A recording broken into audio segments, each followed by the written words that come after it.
Good morning, fellow viewers. Welcome to the Ambazonian Communication Network, the ACN, a television that brings you fact-based analysis, that brings you truth, and that brings you a unique perspective for war politics and African politics from an African point of view. We are based in the west coast of Africa, in that beautiful country in the Ambas Bay called Ambazonia. We want to welcome all of our viewers across the globe, especially those Africans who are in the diaspora and the people of the great state of Biafra, as well as the state of Ambazonia and all the various states across Africa, from Southern Africa to West Africa to East Africa. We want to say you are all welcome. It is a privilege for me today to speak to you in your television and your mobile devices to bring you updates and also to brief you about the ongoing liberation struggle for the complete decolonization of Ambazonia, the former British Southern Cameroon. You are all welcome. Ladies and gentlemen, as you know very well, it goes without saying, my name is Capo Daniel. I am the spokesperson of the Ambazonian Governing Council, and I speak for the Ambazonian Liberation War. And I am also a command officer of the Ambazonian Defense Forces, the Defense Department of the Ambazonian Governing Council. So you have a privileged spokesperson host today to bring you into our presentation for today. Ladies and gentlemen, you are all welcome. We will start, as we always do, with a signature tune, a song that comes from this great country of mine, Ambazonia. Please you enjoy this song while we prepare to start our presentation for today. It might take a while for me to locate this stuff. Okay. There we go.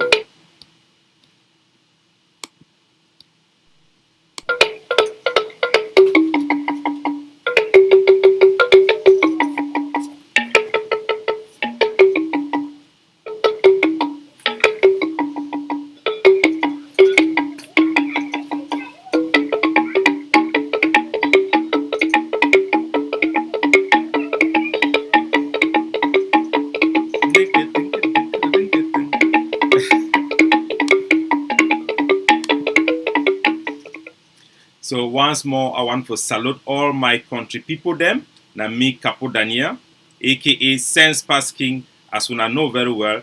For this program, we be talking at the Pidgin Standard English, and we go also the mix them with the Queen's language. But our English is Pidgin Standard because we are Africans and we are not tailor-made to speak the white man's language, but we embrace it as a global language.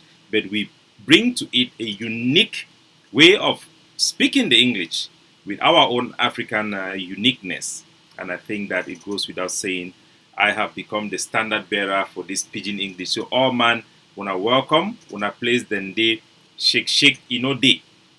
So today we will start straight with some international happenings to give you some perspective. We have seen that we have had violence, what they call in America, gun violence. You know, America is home for millions of black people and millions of Africa, and we have a lot of Ambazonian Americans who we are very interested in their well-being, and so American politics become an African politics to many extent. So, ladies and gentlemen, in America there have been gun violence again, a shooting where a teenager walked into a school and opened fire and killed a lot of people. And there is a lot of debate in America of what to do. We have seen the Democratic Party, which is a ruling party in the United States of America. They are pushing the issue of gun laws. And they are focused so much, fixated so much on the issue of gun. And that for us Africans, especially from my point of view, we look at it as a little bit a lost debate. Guns do not kill people. People kill people. And America, they have to really rethink, and we are advising our Ambazonian Americans to try to highlight to the American people, because what happens in America gives a precedent for the entire world, and especially to us Africans. It's very important that Americans should know the problems they face. There is violence across the globe. There are problems of mental problems across the globe where people wake up and do stupid things. For Americans to think that this is a gun problem, they are making a big mistake. In Africa, we have the rights to bear guns. We have the rights to carry spear, bow and arrows, and weapons for war. That is how we initiate our youth into adulthood. So gun is never the problem. We own guns. I had a gun when I was, I think, 9 years old. My parent gave me a gun back in Africa. And we know that guns are used for hunting. These are locally made guns. They are used for hunting. They are not meant to kill people. You also have knives in kitchen. You can use a knife to kill somebody. You expect that if somebody kills people with knife, people will not think that the problem is a knife. So if people kill people with gun, people should not definitely think that the problem is gun. And we want to speak to this to our Americans, Africans, and our Ambazonian Americans to know that the problem in America today is not the problem of gun. In a country where the secular media is waging a war against Christianity, against Islam, against religion as a whole, to push an agenda of atheism, is the problem in America. America today, religion have been removed from their legal system. They have removed from the wall of their courts the 10 Commandments. They are pushing for an agenda of a world without God. And today they are asking themselves, why do crazy people in America do stupid things? It's because there is no restraint. Religion is very important. I don't care whether you believe in God or not. But in the psychology of people, religion is a very important tool for human restraint. It is the biggest tool. It can be used for evil. But definitely for the most part, religion, as you raise your kids up, religion is the most biggest tool they have to equip themselves to be able to be disciplined, to be self-regulatory. And we think that the problem Americans are facing is that they have become an atheist country, a country that have lost its culture. Even without religion, the culture of a people is very important, very essential. If your culture have become a form of capitalism that just engage and indulge in selfishness, greed, materialism, then the result is that you find young men who are lost mentally go out there and kill people en masse. So the real debate in America should be the conscience of America. Why do Americans do not fear, they don't respect their elders, they don't have any culture? It's because they lack that religion. They are fighting a war against religion. And the Democratic Party, for the most part, is the biggest force against religion. I don't care whether you are Muslim, you are Hindu, you are Buddhist, you believe in African tradition, whatever belief system you have is very important. All animals don't have a form of belief. The difference between human beings and animals is that human beings are capable of worshiping. I don't care what God you worship, but religion is very important in human civilization. A form of belief system is very important. And the more America push the agenda against beliefs, do propaganda against Christianity, against Islam, against Hindu, to promote atheism, then they will find themselves lost in debating about the causes of gun violence. So, ladies and gentlemen, from America, we want to go to the United Kingdom, where the Prime Minister of England, Boris Johnson, have survived a no-confidence vote in the British Parliament. We applaud Boris Johnson. He is a gentleman who have made mistakes, and the vote itself speaks volumes to the democracy that the British people enjoy. It is admirable, and we Africans, we want to learn from the best. And we think that this type of democracy, where leaders are held accountable for attending parties, is very important. Imagine an African president and the parliament having that power to be able to hold the conduct of a president. That would be what we want. We have seen that, on the contrary, in Africa, the French government have been pushing the whole idea of stability over real democracy. They have constitutional coup d'etat in Chad that is being supported by the French. We have fake elections that have puppets of the West being put in power in many African states, and many people in Africa, because of this bad politics, have a bad taste for democracy. Most Africans associate democracy and elections to dictatorship, because election in itself have been used by the French government in particular across Africa as a tool to install dictators to justify it that they need stability in Africa rather than human rights. So as much as we Africans, we have now have a bad taste for democracy because of France and the use of elections by the West in Africa to justify the impositions of tyrants over us, we want to appreciate the British people for their democracy, and we pray that Africans should rise up to this stage where we can hold our leaders for things like this. And also in the war in Ukraine and Russia have led to huge shortages of maize, huge shortages of wheat and fertilizer across the African continent. We are now facing a crisis in Africa, and most of our African leaders, they care less because they are comfortable. They have stocked for them enough wealth in Western capitals. Capital flight have become a big issue in Africa across the continent, where politicians, they embezzle money and they keep them in safe accounts in Dubai, in China, in Europe, in America, and they live in comfort there. So while Africa faces a looming future as a result of the war in Russia and Ukraine, the African Union have failed to be able to send a diplomatic mission to Russia and Ukraine that can represent the African Union and represent collectively the black people and Africans to go and negotiate the transfer and the continued flow of wheat and fertilizer from Ukraine as well as Russia, as Africa relies in Ukraine and Russia for more than 60% of their wheat and fertilizer. So African Union have become incompetent. They have failed in their ability to have diplomatic representatives that represent the interests of the African people. They have become obsolete. They have become a tool where dictators goes there to eat their money and celebrate good life and to seek for legitimacy for their regimes. It has lost touch with the Pan-African spirit, where Africans used to gather after being summoned by Kwame Nkrumah to sit down and decide on how Africans can become one, how Africans can safeguard their small, minute economy in terms of building a joint platform, an African Union where the Africans are really united. Today, Africans don't even celebrate Africa Day.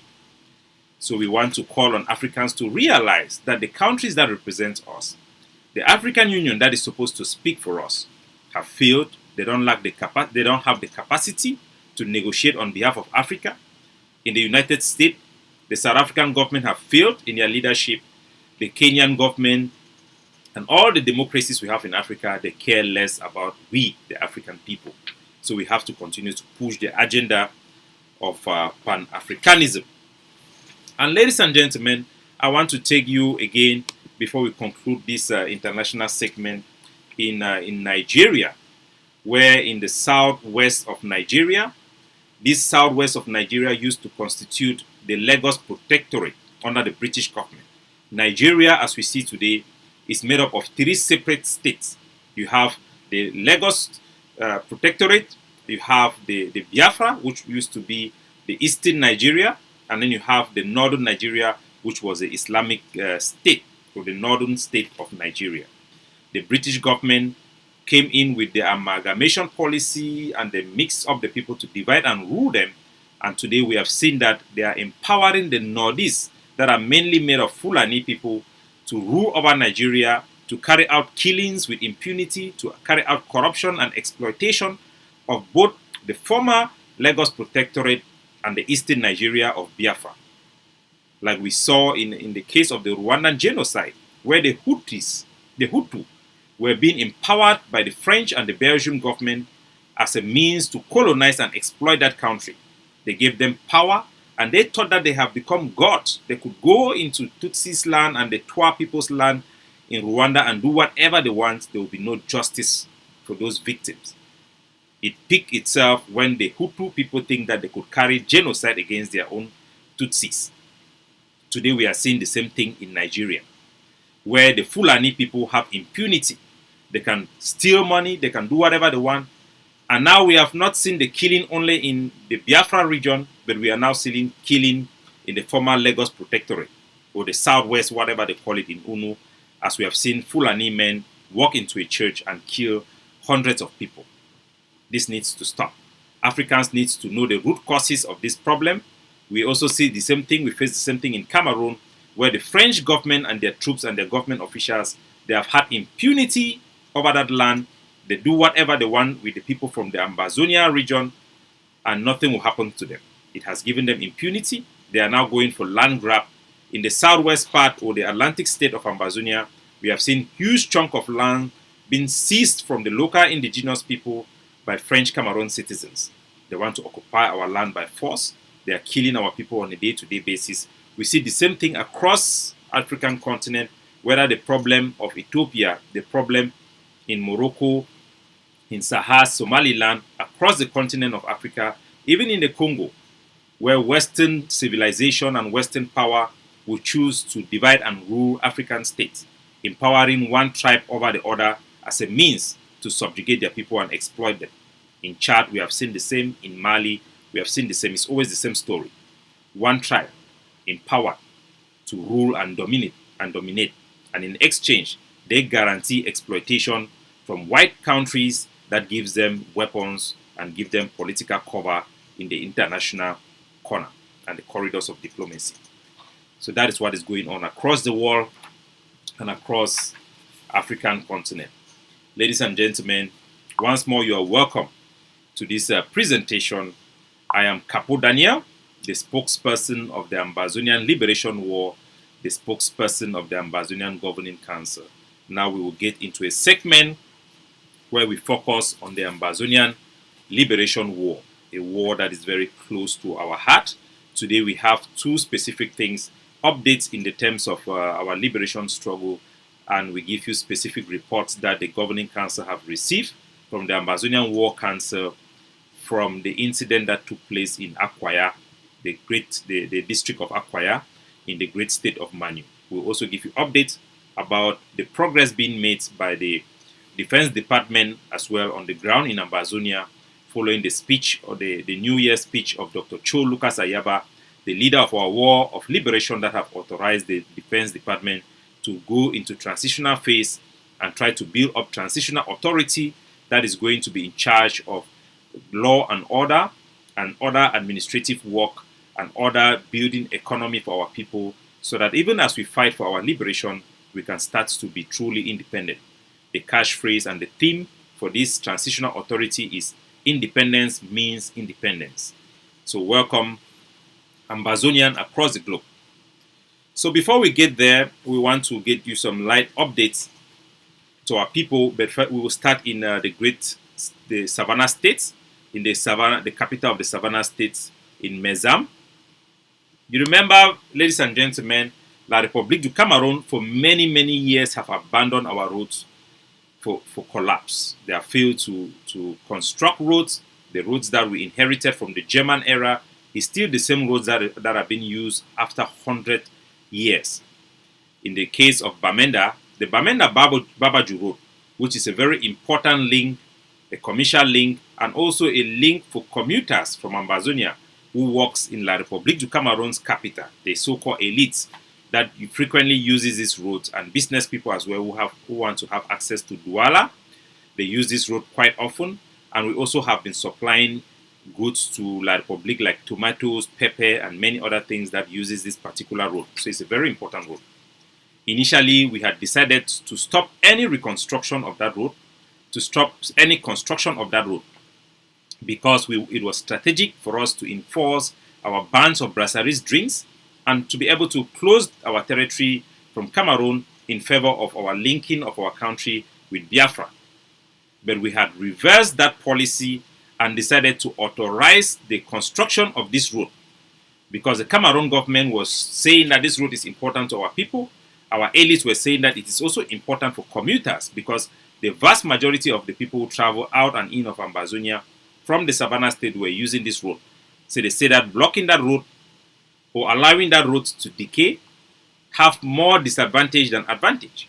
We have had a debate in the War Council and the Governing Council, and a decision was made to allow that road construction to go ahead because La Republique was making a big deal out of it.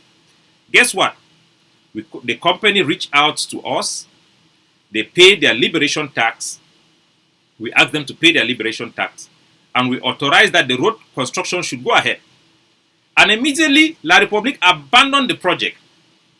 So they had no intention to reconstruct this road, to make this road better.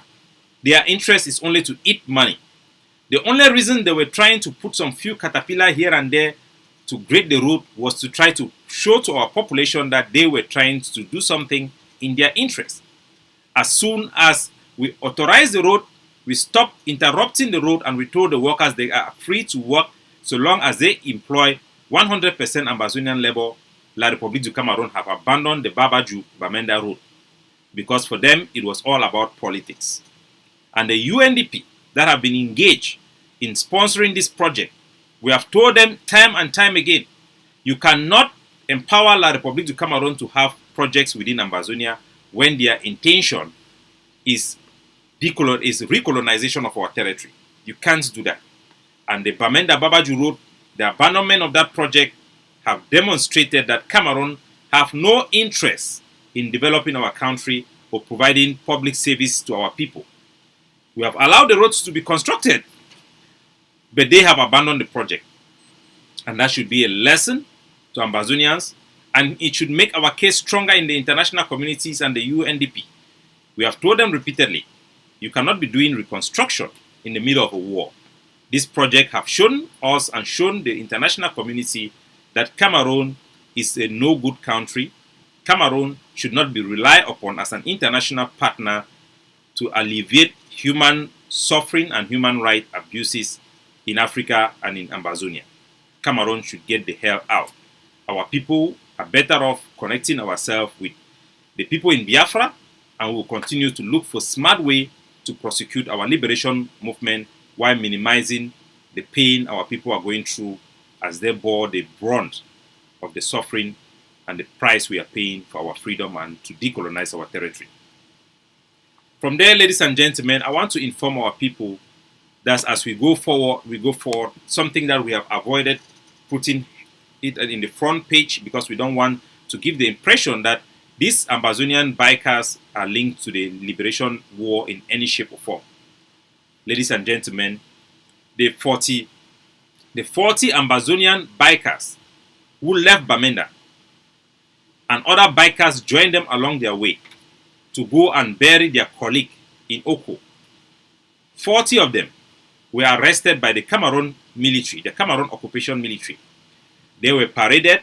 The pictures you see on my screen was released by the Cameroon military, claiming that these boys were Ambazonian fighters who were arrested in the battlefield. So the Cameroon government is on the record. They have provided the images and names of these boys to the media, claiming that they were Ambazonian fighters.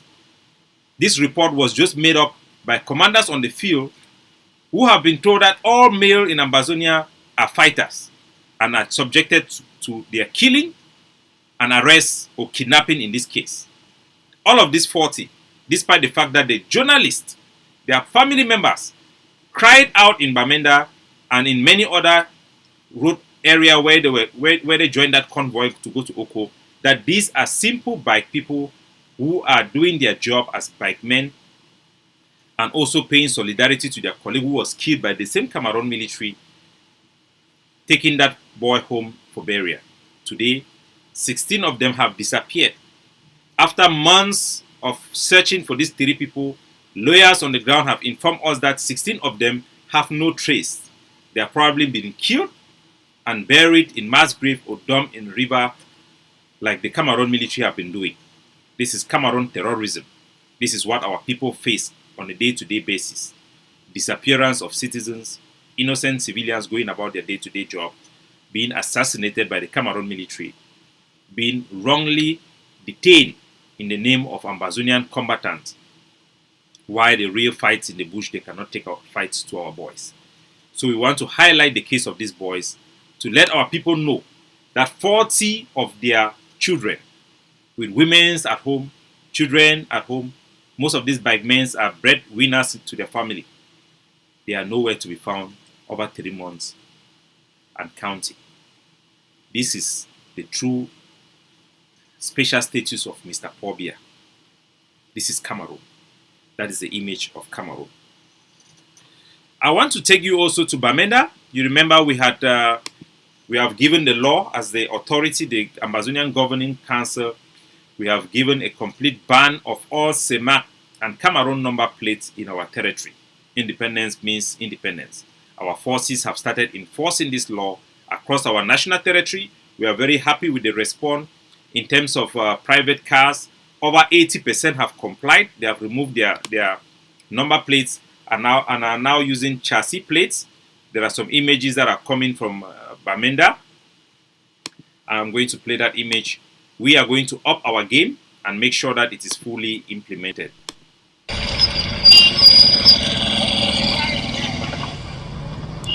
So as you can see in the Bamenda city, many vehicles except taxi are still stubborn.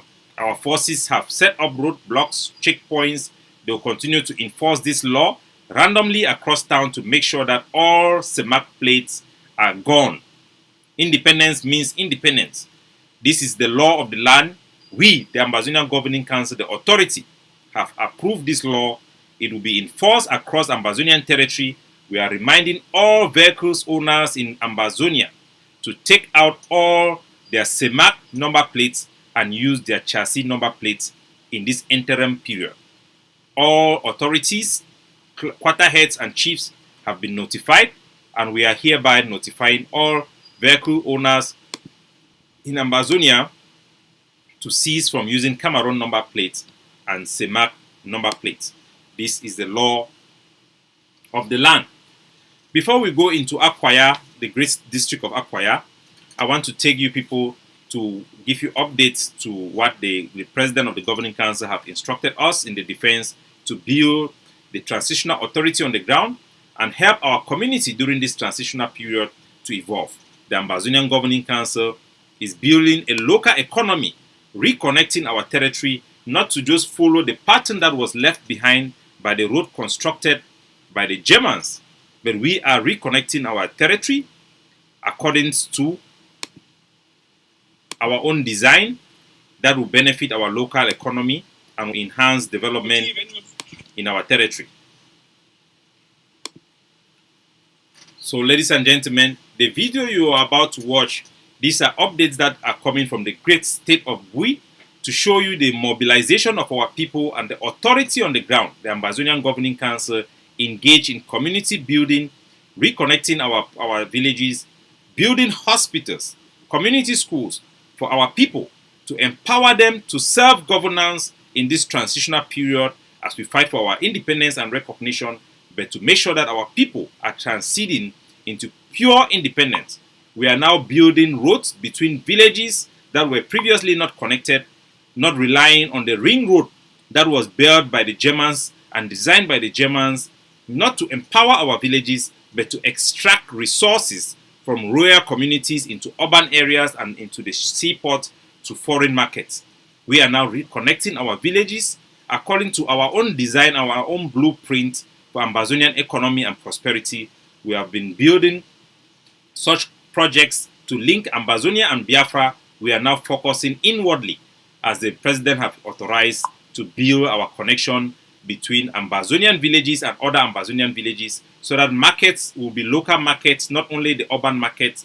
People will be able to harvest fruits from one market, supply in another market. So this is the case. I want to showcase this, our flagship project that have been going on in the great state of Bui. We are trying to build a road link from Bui, some area in Bui to Acha there to make sure that we start organizing trade between that road, between our various people there. From this area, when we go to Ambazonian currency, we'll be able to do things that are unique to our people. So please enjoy and be proud of our people down there. So these are meetings that our transitional authority had, calling people together. This project is being headed. Our transitional authority in the great state of Bui is being led by Pakad One. Pakad One was the first general who joined Sokadef, He was appointed and made a general by Akwaya and Dr. Cho Lucas Ayaba. He has since retired. He is the first Ambazonian to carry gun to fight against La Republique. In his retirement, we have seeked into his wisdom, and we have appointed Pa Kadwan as the head of the Transitional Authority, the civilian Transitional Authority in the great state of Bui. He is in charge of transition until we have independence, and he's instituting our blueprint for economic development, royal empowerment in the great state of Bui. So you can see the mobilization of our people.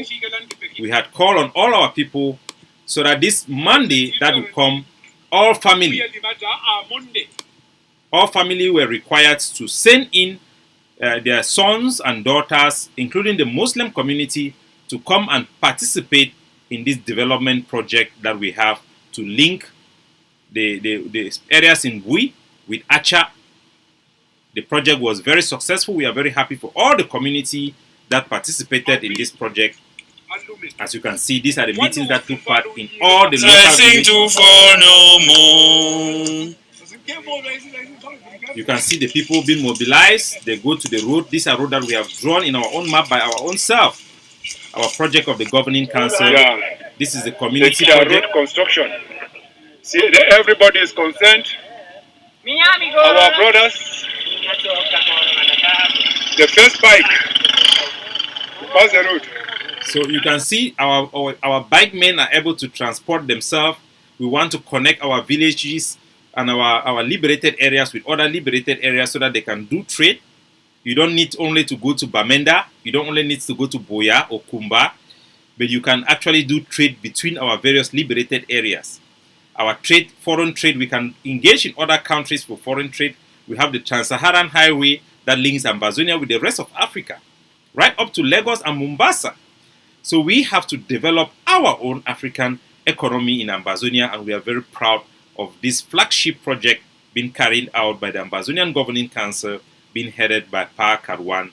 You people should watch and enjoy. The Muslim, the Mbororo community, and everybody came out to build this road. We are building road with our hands, with nothing. Guess what we can do when we have our natural resources, when we are endowed with international recognition as a state to engage in bigger projects with bigger machinery. We are going to surpass what our parents did, what our ancestors did during the days of the southern British Cameroon.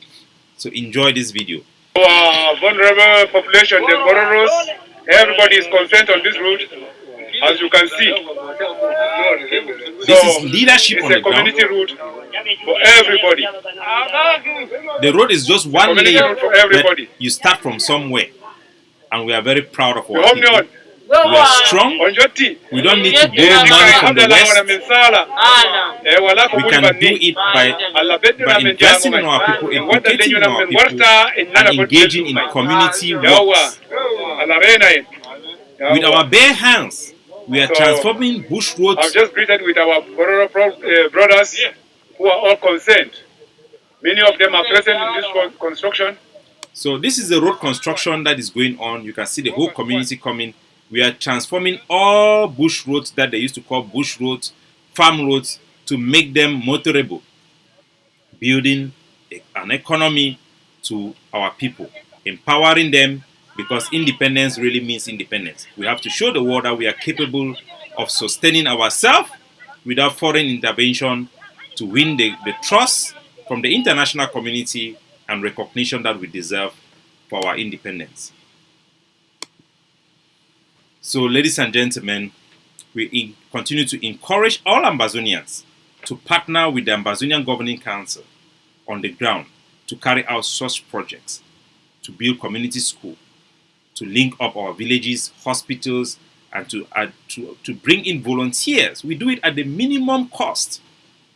Most of our doctors who visit the villages, we encourage them, we recruit them, visit the village, visit our camps, visit our barracks, meet our community people, provide those services you have learned. That is Southern Cameroon. That is what we used to be. We send our children in abroad to go and learn and come back and give something to the community. And we are doing the same today like we did before. And we will do even better.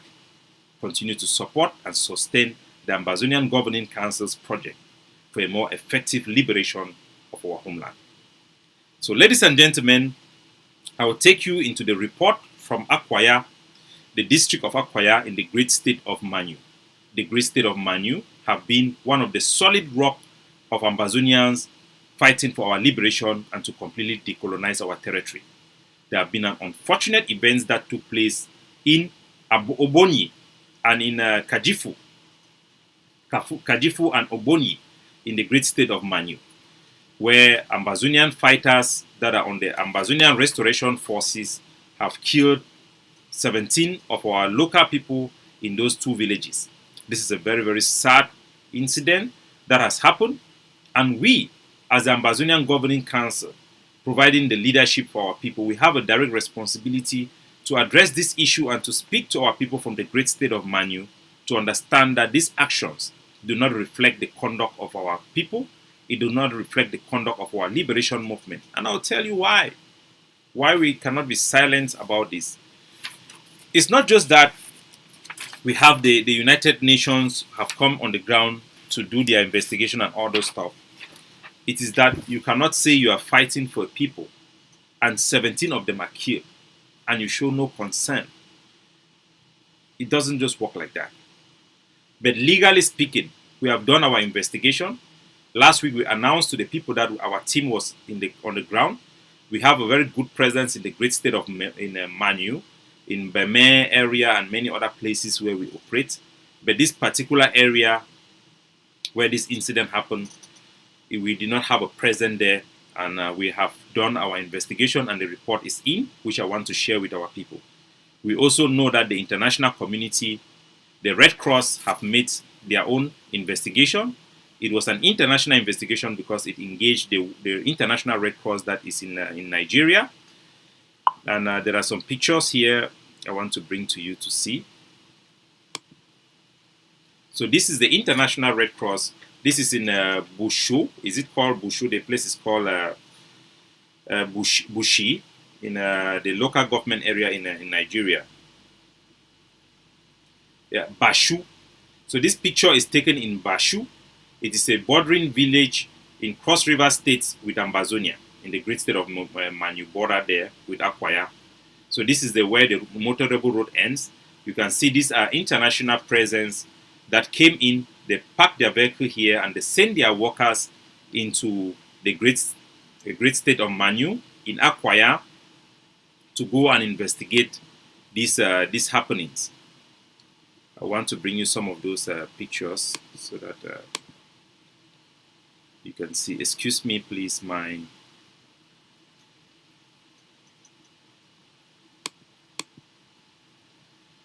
okay, it might take some time.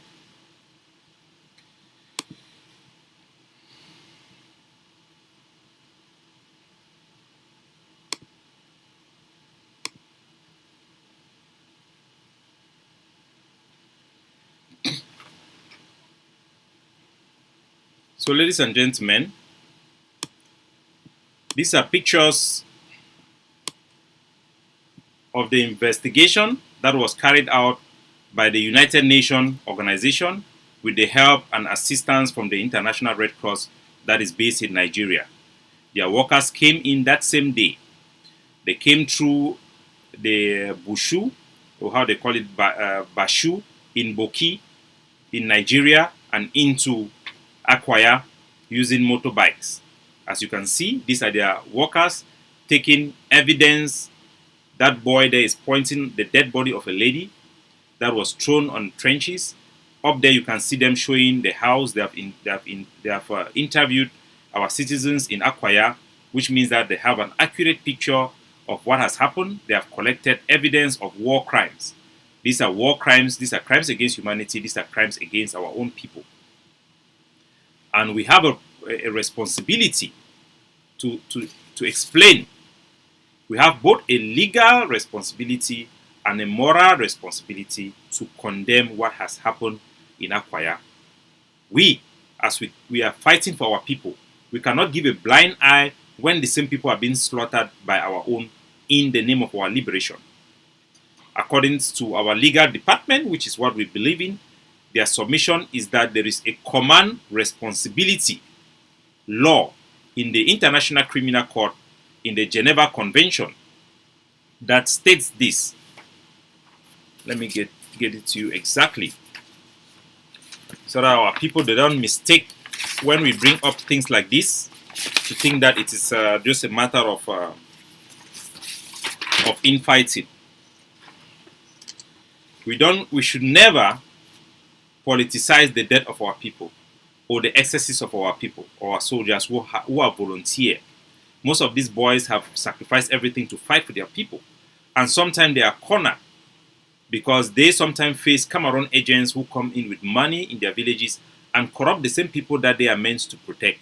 And those people are being misled, like we saw the example in Oko, where the Ambazonian Defense Forces overall commander, General Bush Rambo, was being faced by his own people who were instigated by financial and corruptible ideas from the Cameroon government. The people rose against him, and we stood in front of him. We talked with him. We investigated. We saw that there was nothing. He has done nothing wrong, and we defended him. And we talked to the population. We solved that problem.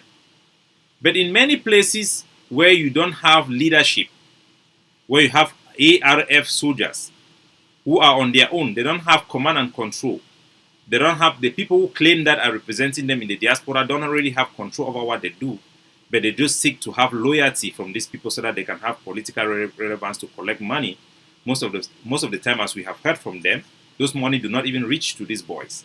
So they are forced to sometimes do things to get money to survive and take care of themselves because they are in the hiding, they are in the bush, and it leads to excesses. So we must understand this situation, and we should never ever politicize it. So what I am saying here is nothing to do with politicization, but it is to do with protecting the integrity of our people and making sure that this thing never happens again. And to also encourage the IG, the various factions of the IG, to take their responsibility, because they will be held criminally responsible for these crimes. And the whole Ambazonian liberation movement, if we stay quiet, will be characterized by these crimes. And when this report will go to the United Nations, they will forward it to all the international partners. In addition to the propaganda by Cameroon being supported by France, people will believe that such happenings that are isolated actually represent the conduct of our forces in its entirety, which will be wrong. So we must do our duty to bring perspective and to bring accountability. According to our legal department, which is what we want to bring to you, there is a common responsibility law that requires that those who call for action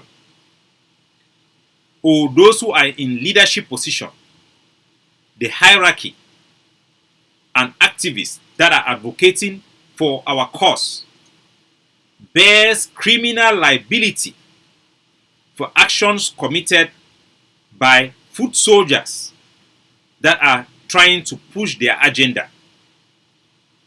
The leadership and the members of their groups are held responsible for the actions of the people on the ground.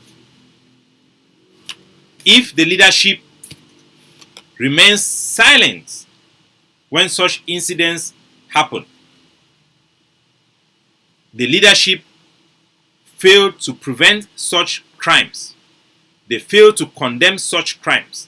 They failed to punish or call for the punishment of perpetrators of these crimes. The international assumption will be that this crime is being committed with their active participation and in their leadership, in their name. Or they cannot claim that they did not order such actions. So it's very important that when criminal activities like this happens, breach of international law, all Ambazonian activists, all Ambazonian leaders, all people and all groups that advocate for Ambazonia, they need to come out and condemn it and send a clear message to all those who are doing what they say that they should do to fight for our independence, understands that these are not acceptable conduct. That way, they will not just free themselves from criminal liability, but they will make sure that such incidents will not happen again, and the people who are on the ground cannot go around carrying out criminal activities again and crimes against their own people in the name of Ambazonian. So we must do that. Since this case, the ARF are not under our command and control, and they are under our influence because the self-defense was invoked by the Ambazonian Defense Forces, we have decided to speak out. Our leadership have given enough time and stayed silently to allow those who are in charge of the Ambazonian Restoration Forces, and these are the leadership that have claimed that they are in charge of the Ambazonian Restoration Forces, and all forces that pays allegiance to them look upon them as their leaders. Seseko Ayoktabi, Chris Anu of the Marianta camp, Marianta, Yerima, and Sako Ikome. These are all the people responsible at the helm and the leadership of the Ambazonian Restoration Forces. They have a responsibility to defend the integrity of the liberation as well as to condemn this criminal activity if they did not order it. So far, we know that these groups operating there are linked to them because they have paid loyalty to them. We have no evidence that says that Chris Anu, Marianta, Seseko, and Sako ordered these actions. But we have, our investigation have given us who ordered the actions, so I'll give that to you. We know the soldiers who carry out these actions. We will get that to you. But the leaders of the IG, by their silence and failure to condemn this crime, are responsible for this crime. You cannot just claim you have forces, thereby giving a blank check for every group who carries the name or call the name Restoration Forces to carry out activity for Ambazonia. If you do so, you are encouraging chaos, and you are also responsible for the subsequent actions or the subsequent result of those chaos. So these leaders, we are all holding them responsible for failure to address the people of Akwaya, for failure to prevent, in their omission or incompetence, to provide guidelines for the forces in Akwaya, and their failure after the commission of this activity that took place on the 29th of May to fail to condemn it as being people in their leadership culpable for responsibility for these actions. Our people in Akwaya, our people in the great state of Manu, have suffered under Cameroon occupation. We have seen what happened in Akwaya. I'll play some of the videos for our people to see what the Cameroon military did in Manu. These are videos that come from Osing in Manu. No, these are the wrong video. Pardon me. Let me get you the video. These are video in Osing that happens in Manu 2 years ago. That rally in Osing village, in Osing market. So we are right now in Osing village, in Osing market. Military have burned all the machines in Osing village. More than 100 and something machines. So this is what the Cameroon occupation terrorist forces have done to our people in the great state of Manu.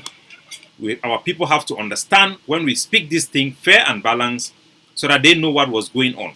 The Cameroon state have used terrorism, you use scorched-earth policy, targeted killing, and collective punishment to punish our people in Kajifu, Obosing, Osing, and many other villages in the great state of Manu and all the Akwaya area. They punish our people because they want independence and they want separation from La République du Cameroon. This made our people to pick up arms to defend themselves, and their children pick up arms in Akwaya to defend their villages from Cameroon terrorism and Cameroon occupation forces. The Ambazonian Defense Forces, who operated one of their largest camps near in Manu, in Dadi, That is close to this area. That is near Akwaya area there. Those are all border areas with Nigeria, with Biafra. The Ambazonian Defense Forces that invoke the right of self-defense train forces, giving them a code of conduct and guidelines, and deploy them to go to their various communities and recruit boys and train them and fight to defend against Cameroon terrorism, as you see here. But the coming of the IG created a virtual government and caused our forces, some of them, to be hired by middlemen who sit in the diaspora, who care nothing about military strategy, who care nothing about educating these people, these forces, who have paid loyalty to them, with the whole idea of using proportional force to be reasonable.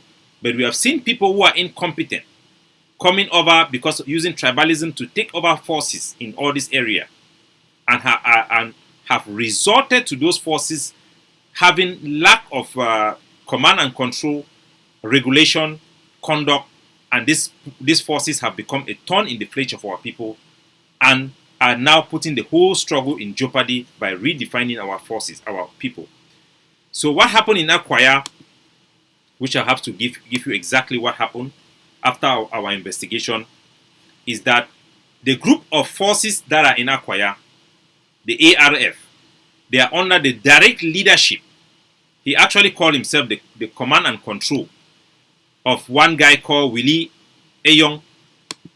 He is the one responsible for the actions that happens in Akwaya. Let me bring you some of his videos so that you can know who we are talking about and what he actually did. HLG.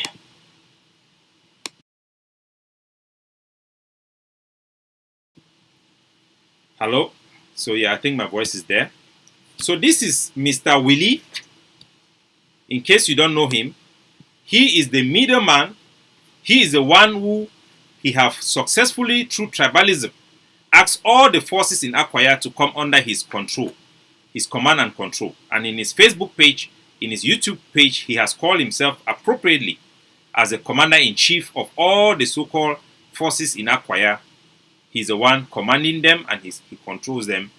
We have seen him campaigning for Siseko Ayok Tabi's IG. He has also paid allegiance to the IG, to all the various IGs as well. This is Mr. Willie. They call him also the commissioner. He called himself, or they call him the commissioner also. So there are flyers of him with Chris Anu, with Sako, raising money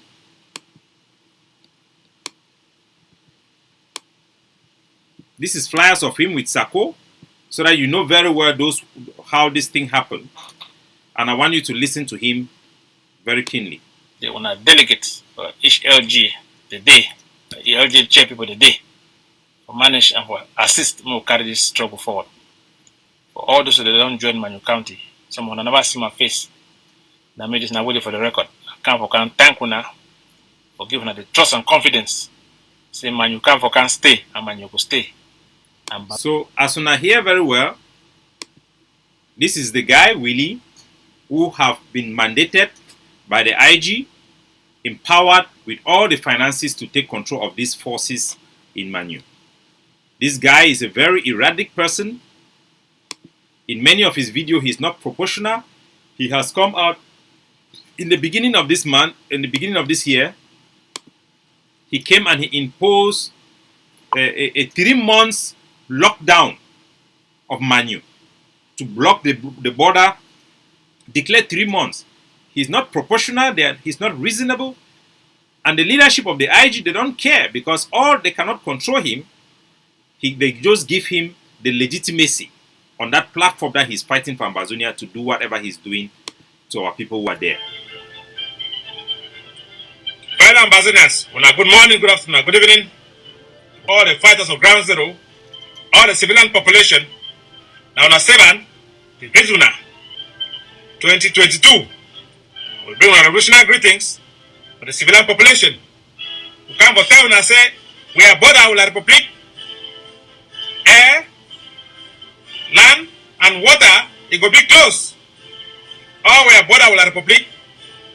Land, air, sea, it will remain closed. Effective January the 3rd, 2022. We therefore war. And what they want is correct. Anybody who violate this law, he will learn to regret. The forces of FACO, when I go reinforce them to the list. The population for ground zero, when I go help us for reinforce them. Any motor will go pass for that road. Any four-legged object will go pass for that road. It pass at their own risk. All the dancing group them, when I go suspend all activity them till after this their ball. When I go suspend all dancing groups, when I go suspend them, meeting them all, when I go suspend them, social activity they all, when I go suspend them, until further notice. If you carry cocoa, coffee, you go head towards Mampe Road. If you there for Moyoka, you know, carry cocoa and coffee, you go for Fako. If you see Ambo Road, the driver, the motor, and the coffee, they go regret. So, when I see clearly, this Mr. Pompos, where he call himself Commissioner Willie, when I be the chief for the so-called IG structure over Manu State, he be in charge for the forces the way they inside Akwaya, where they be responsible for the killing of 17 of our own people. He be very erratic. I don't even think he knows what he's doing, asking people to stop Njangi, everything. So what has happened is that they have banned churches. We know that the church have offered help to the Cameroon military. We know because Catholic Church have informed us, many priests have given us information that the Catholic Church have been receiving money from the Cameroon, receiving messages from the Cameroon government to try to pacify the population and stop people from fighting and resisting Cameroon occupation. We know that they have been helping the Cameroon military in their so-called DDR center to help convince Ambazonian fighters to lay down their weapons, which is treason.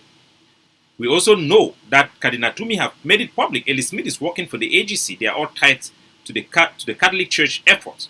In exchange, the Cameroon government have backed Catholic Church application to receive huge sum of money from the British government in particular, who gave 6 million to them a couple of years ago for humanitarian assistance. The Catholic Church have become an economic factor, a big NGO to make money out of this war. Catholic Church makes more money in this war more than anybody, from contracts, from the World Food Program, from the United Nations, from states who wants to help the humanitarian crisis. We don't see what they do on the ground in terms of the amount of money that have been given to them. Imagine what 6 million from the British government would do. So we know that there is a problem with the Catholic Church and many churches that engage in this. But to ban church because they are doing this political thing is not acceptable, it's not proportional. We have challenged them publicly, we have informed our public as a means to counter what they are doing. But we should never go down to send soldiers to get into church to kill people because we don't want church or because we disagree with their politics. We can never do that. So from our information, from our investigation, what happened in Akwaya is that there were two problems. First, the soldiers who were there, let me bring the video so that you people will see the soldiers who have done this. I'll call the name of the commanders. These are the soldiers of the ARF who are responsible for these actions.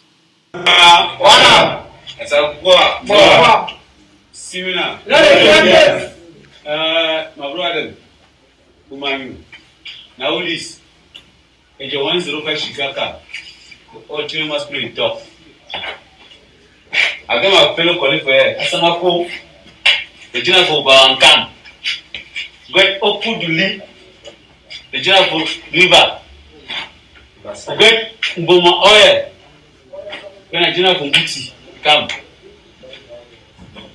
Today, a great day for we all. So this one, now the citizen volunteer them, where they don't stand for fight for their country. And if we blame them because as foot soldiers, they just carry out their actions based on their political ideology and the command where they get them from people, the way they be in charge of them. So foot soldiers, I will never blame them for these actions. I blame those where they don't claim responsibility for them and where they don't feel for provide command and control, for provide them a code of conduct and for regulate their activity and for actually find out what way they do on the ground. If you say you get forces, it must become your responsibility to find out their activities on the ground. It must become your activity. It must be your responsibility. So what happened is that these soldiers, they had fined everybody in the village to pay money for some emblems. The people were refusing because they thought that the money was too much. And then the church stepped in and was telling Christians and people in church to collectively refuse from paying this money. So these guys now ban the church in Oboni and Kajifu, that these are churches that are against the liberation, and they stopped churches from going simply because the churches were standing on against in their way. This issue was going on. The Willie and the Sako and the Yerima and all the IG, the various IG, they never intervened, they never said anything. Now these boys, in enforcing this church ban, that was motivated, the whole thing was motivated because of money. They came down into their own village. And when the people tried to rise up against them, not to arrest some individuals, they opened fire on civilians, killing 17 of our own people. 17 of them dead like that. It is wrong. It is disproportionate use of firearms. It is a crime against our people, and it is counterproductive. And we have seen the result. The failure of leadership in the ARF that seeks to take liberation without taking responsibility. This is a result.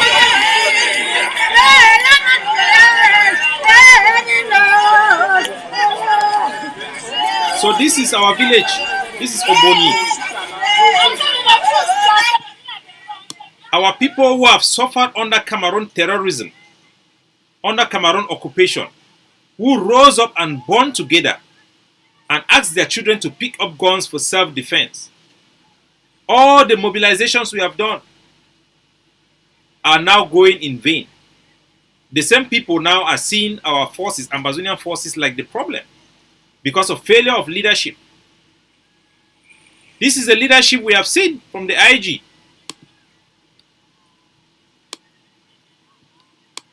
Failure of leadership. Now all the mobilization is going to the drain because you have leaders who claims to be commander-in-chief, and yet they take no responsibility as commanders-in-chief. They are not engaged in the ground.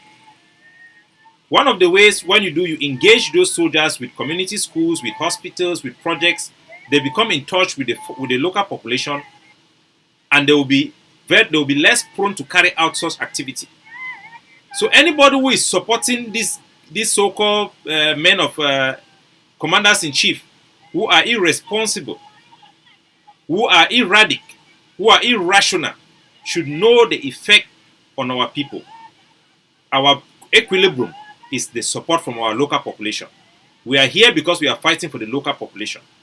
If people mismanage, incompetent, are continually injecting themselves into self-defense and failing to meet up with their responsibility, they will kill our prospect for freedom.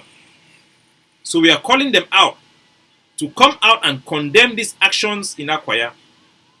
If they could condemn the arrest of enablers, if they could campaign for the arrest of people who stand for one Cameroon, they should stand up for our people in Akwaya and for our people in Kajifu, in Boni. The Ambazonian Governing Council want to tell you that the actions of these forces are wrong, are reprehensible, and are a crime against our people. It do not reflect the conduct of our liberation movement and must be seen as criminal activities done by irresponsible people. We don't know where the international community will go with their result of the investigation, but we want to inform the international community that the activity of those soldiers under Commander Eta, there are two commanders who came there and did the execution. You have Commander Eta and Enoch Bullet. These are the two soldiers who led that operation in Oboni that resulted to the killing of 17 of our civilians and wounding of over 65 people, and resulted to some of them actually being displaced. These actions are criminal activities and do not represent the Ambazonian liberation movement. And that responsibility should fall to the people who did it. and it should not be considered as a conduct of all Ambazonian forces because the Ambazonian Governing Council have rejected it, we have condemned it, and we are taking measures to educate our population so that this thing cannot repeat itself again, and to also call out the leadership of the IG, the various IG leaders, Chris Anu, Sako, Yerima, Marianta, Seseko Ayoktabi, Sako Ikome, to take responsibility of their actions, to make sure that this type of thing do not happen again. Because this type of things will make sure that our independence will not come, will turn off international support for our cause. It should stop. And to all Ambazonian forces, you must understand proportionality. You know, if you go use live bullet against your own citizens, if you do and so, you actually work against our liberation. Because remember, say the reason why our population be rise up, now because La Republic be choose for use live weapons against our picking them and our lawyers them and our population where they be carrying a peace plan. No make that same mistake. Even people like Mr. Pompos, like the Willie, even if people like this who claim to be commissioners, with people like some people like who call themselves man of God like Sako Ikome, they pretend like they are worshiping God and they are holy. They carry visual name of president and they come to brainwash you and to make you believe that they are something that they are not. Don't believe them. Don't turn your weapons against your own people. The same people you carry your weapons to defend.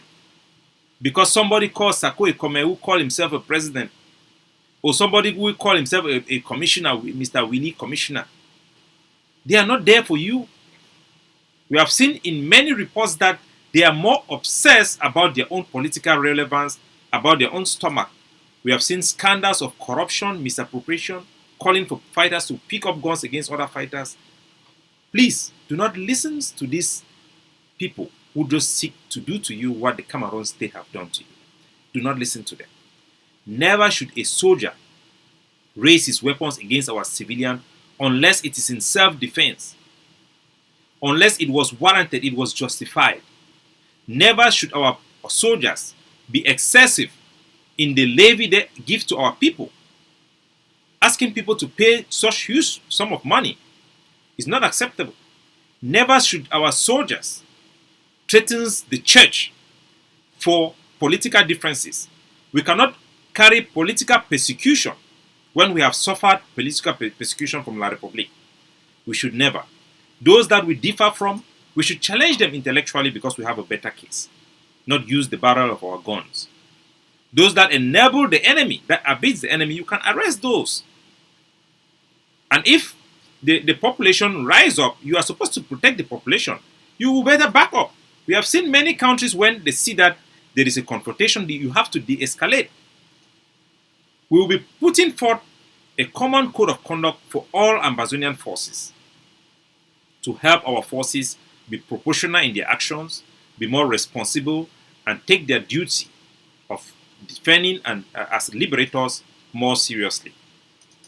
And we call on our people in Manu and in Akwaya to continue putting their freedom ahead of all bitterness, and to know that the actions of Sako Ikome and Mr. Willie the Commissioner that have resulted to the death of over 17 of our people are those criminal people who have nothing to do with our liberation, but they are here to take advantage, to exploit money. You have seen Sako embezzling money. You have had testimony from people who work with him. You have seen them disintegrating themselves. And the IG, when they come and they tell you that they want to lead you, unless they can prove to you that they are really interested in your community life, not just interested in you making videos to pay allegiance to them, it will be wise for you not to just blindly follow people who are not actually interested in the day-to-day management, but they will hide their head under the sun when criminal actions like this happen, and even allow it to be implicating to all Ambazonians who are simply doing the right thing to fight for their freedom. We will not accept killing of our people in this manner. We condemn it, we reject it, never in our name. God bless you all, and thank you for following through with this program. We have come to the end of this program. Have a good day and continue to resist until Cameroon is pushed out of our territory. God bless you.